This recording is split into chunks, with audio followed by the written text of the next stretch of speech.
দুনিয়াতে ভূমিষ্ঠ হলো, দুনিয়াতে আসলো। আসার সাথে সাথে উনি জমিনের মধ্যে সেজদায় পড়ে গেল।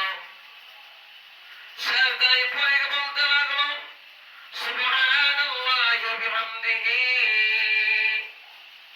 সুবহানাল্লাহি বুকরাতাও ওয়া আসীলা। সেজদায় পড়ে তিনি সুবহানাল্লাহি ওয়া বিহামদিহি, সুবহানাল্লাহি বুকরাতাও ওয়া আসীলা আল্লাহ তাবারাকা ওয়া তাআলা পবিত্রতা বর্ণনা করে। আমাদের সমাজের শিশুরা দুনিয়াতে আসার পরে কান্দে, কান্না শব্দ শোনা যায়। নবীজি দুনিয়াতে আসার পরে রব্বে কারীমের কদমে, কুদরতি কদমে উনি সেজদা দিয়া রব্বে কারীমের পবিত্রতা বর্ণনা করে। এমন সময় অদৃশ্য থেকে আওয়াজ আসলো, ও আমেনা, তোমার গর্ভে যে সন্তান জন্ম নিয়েছে, এই সন্তানের নাম দুনিয়াতে মুহাম্মদ, আসমানে আহমদ। দুনিয়ার মানুষেরা মুহাম্মদ বলে পরিচিতি লাভ করবে, আর আসমানের ফেরেশতার কাছে তার নাম হবে আহমদ, অধিক প্রশংসিত। আর মাহমুদ হল প্রশংসিত, আহমদ শব্দ হল অধিক প্রশংসিত। শুধু তা নয়, এমন সময়ে মা আমিনা রাদিয়াল্লাহু তাআলা আনহাকে উদ্দেশ্য থেকে আওয়াজ শুনতে পেলেন। কে যেন বলতেছে, ও আমিনা, তোমার সন্তানটাকে তুমি দেখিয়ে রাখো, কেউ যেন না নিতে পারে। আমিনা বলে, আমার দাসীকে আমি বললাম আমার বালক মুহাম্মদের খেয়াল রাখো, কেউ যেন না নিতে পারে। এমন সময় আমার কোল থেকে মুহাম্মদ নাই। দাসীকে বলল, ও দাসী, আমাকে যে আল্লাহ সন্তান দিয়েছিল, সন্তান কোথায়? ঘরের মধ্যে খোঁজাখুঁজি শুরু হয়ে গেল, কোথাও তো পাওয়া যাচ্ছে না। এমন সময় মা সন্তান হারা হয়ে গেলে পাগলির মতো হয়ে যা। মা আমিনা অস্থিরতা ভোগ করলেন, হাই, এতদিন পরে সন্তান আমাকে আল্লাহ করে দিয়েছিল, স্বামী নাই। সন্তান দুনিয়ার পেটের মধ্যে আসার পরেই স্বামী মারা গেল। এই সন্তানকে আমি নিয়ে ভবিষ্যৎ, আমি আমার এই সন্তানকে নিয়ে আমি বড় হব, এই স্বপ্ন কিন্তু মা আমিনার কাছে ছিল। সন্তান নাই, উনি অস্থিরতা ভোগ করলেন। এমন সময় আবার অদৃশ্য থেকে আওয়াজ আসে, ও আমিনা, চিন্তা করো না, মন খারাপ করিও না, তোমার যে সন্তান হলো, এই সন্তান এই মুহূর্তে জিবরাইল আলাইহিস সালাম এসে খুলে নিয়ে আসমানের যে ফেরেশতারা তাদেরকে দেখাইলেন। পূর্ব থেকে পশ্চিম, উত্তর থেকে দক্ষিণ, সারা পৃথিবীটাকে ওনাকে ভ্রমণ করাইলেন। সারা পৃথিবীর, সারা আসমানের জমিনের ফেরেশতারা দেখতে চাইছিল, আসমানবাসীরা মুহাম্মদকে দেখতে চাইছিল। সর্বশেষ নবী যিনি হবেন, ওনার পরে আর নবী হবে না, যার কাছে আল্লাহ কুল কায়নাত বানাইছেন। ও আল্লাহ, এমন একজন নবীর জন্ম যেহেতু হয়ে গেছে, এই নবীকে দেখার জন্য কার না সৌভাগ্য হয়? সবাই তো দেখতে পাগল। আসমানেরও আবেদন করেছিল, জমিনবাসীরাও ফেরেশতারাও আবেদন করেছিল।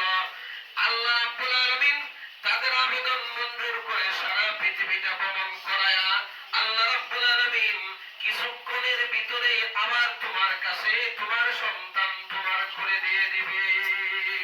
সুবহানাল্লাহ। আল্লাহ রাব্বুল আলামিন বলেন, ওয়া রাফা'না লাকা যিকরাক, ও মুহাম্মদ, আসমানে যান, আসমানে আপনার আলোচনা আছে, জমিনে আপনার আলোচনা আছে, আলোচনা থাকবে না কেন?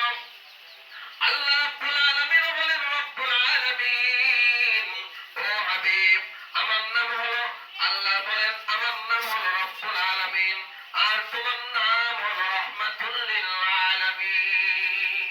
সুবহানাল্লাহ।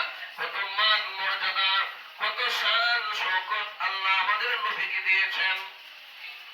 মা আমিনা বলেন, ওই সন্তান যখন আমার কোলে আসলো,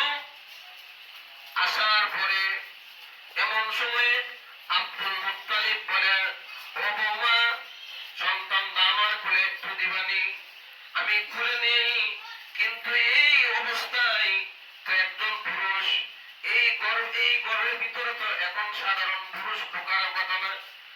মা মেরা বলেন, আপনি দাদা হয়েছেন, আপনার নাতি আসতে খুলে নিবেন, একটু অপেক্ষা করুন। আব্দুল মুত্তালিব অপেক্ষা করলেন। আর আব্দুল মুত্তালিব আল্লাহ স্বপ্ন দেখাচ্ছেন যে আপনার ওরসজাত সন্তান দুনিয়াতে আসবে, তার নাম রাখবেন মুহাম্মদ, কিন্তু আসমানবাসীরা তার নাম রাখবে আহমদ। মিন বাদ ইসমুহু আহমদ। ঈসা আলাইহিস সালামের সুসংবাদ দিয়ে দিয়েছেন যে আমার পরে একজন নবী হবে, তার নাম হবে আহমদ। ভাইরা আমার, আল্লাহর নবী সাল্লাল্লাহু আলাইহি ওয়াসাল্লাম হলেন রাহমাতুল লিল আলামিন। ওই নবীজি সাল্লাল্লাহু আলাইহি ওয়াসাল্লাম পানির জন্য রহমত, মাছের জন্য রহমত, গাছের জন্য রহমত, গাছের যে ছায়া আছে ছায়ার জন্য রহমত, আগুনের জন্য রহমত। আমরা যা কিছু আমাদের দৃষ্টিকোণে আছে দেখি বা না দেখি, সারাক্ষণ কায়নাতের জন্য আমাদের নবীজি হলেন রহমত। একটা এক্সাম্পল দিই, ছায়ার জন্য রহমত কেমনে। আব্দুল মুত্তালিবের সাথে মুহাম্মদ 807 বছরের বালক। এই মুহাম্মদ রেতে রাখিয়া দাদা তো কোথাও যাইতে পারে না, কারণ বাপ নাই। আর বরকতি ছেলে, সবাই বরকত হাসিল করার জন্য। এমন সময়ে নবীজি ব্যবসায়ী কাফেলার সাথে যখন ব্যবসার জন্য রওনা দেন, নবীজি তো ছোট মানুষ, ওনার সাথে যে ব্যবসায়ী কাফেলাটা ছিল এরা ছিল বড় বড় লোক। নবীজি সাল্লাল্লাহু আলাইহি ওয়াসাল্লাম দীর্ঘ সফর যখন পাড়ি দিলেন, এমন সময় দেখা যায় মরুভূমির মাঝখানে একটা গাছ। কার মন না চাই ওই গাছের নিচে ছায়া না নিতে, অবস্থান না করতে? ওই ব্যবসায়ী কাফেলা ওই গাছের নিচে যখন তারা ছায়া নিলেন, নবীজি সাল্লাল্লাহু আলাইহি ওয়াসাল্লাম মুরব্বিদেরকে বললেন, সম্মানার্থে আপনারা ওই গাছের ছায়ার নিচে অবস্থান করুন। একটা গাছের ছায়া কতটুকু হয়? ব্যবসায়ী কাফেলাটা এই গাছের ছায়ার নিচের মধ্যে অবস্থান করলেন। আর নবীজি ওই মুরব্বিদের কাছ থেকে একটু দূরে গিয়ে সরে দাঁড়ায় রইলেন। এমন সময় দেখা যাক ওই ছায়াটা লম্বা হয়ে মুহাম্মদ সাল্লাল্লাহু আলাইহি ওয়াসাল্লামের মাথার উপর ছায়া দেওয়া শুরু করে। ওই কাফেলার মধ্যে একজন ইহুদি পাদ্রী ছিল। ওই পাদ্রী বলে, দূর থেকে এক ইহুদি পাদ্রী দেখে বলতেছে, মুহাম্মদ বালক যখন লড়ে, গাছের ছায়াটাও তখন তার জন্য লড়ে। আশ্চর্য হয়ে গেল। ওই দূর থেকে ইহুদি পাদ্রী, ইহুদি আলেম ওই কাফেলা আব্দুল মুত্তালিবের কাছে এসে বলল, এই যে মুহাম্মদ নামক বালক দেখা যায়, সুন্দর সুদূর পারদর্শী একজন বালক, এই বালকের এই গার্জিয়ানকে, জিম্মাদারকে আব্দুল মুত্তালিব বলেন, আমি তার গার্ডিয়ান। ওই ইহুদি আলেম বলেন, তোমরা যদি এখন সিরিয়া যাও, সিরিয়ায় বড় বড় ইহুদি পণ্ডিতরা বসে আছে। তওরাত কিতাবে মুহাম্মদ যিনি বালক হবে, মুহাম্মদ যিনি নবী হবে, তার আকার আকৃতি, তার চেহারা, তার নাকের ডগ, তার মুখের ডগ, তার ঠোঁটের, তার কান, তার চোখের বুক এবং তার হাতের আকার আকৃতি, গঠন প্রণালী সম্পূর্ণ আল্লাহ রাব্বুল আলামিন তওরাত কিতাবের মধ্যে বিস্তারিত করে দিয়েছেন। তুমি যদি এই বালককে নিয়ে তুমি সিরিয়ায় সফরের মধ্যে যদি যাও ব্যবসায়ী কাফেলা হয়ে, তখন এই সন্তানের ভবিষ্যৎ রক্ষা করা তো দূরের কথা, তোমাদের জান নিয়ে ফিরে আসাই তো অনেক দুরূহ ব্যাপার।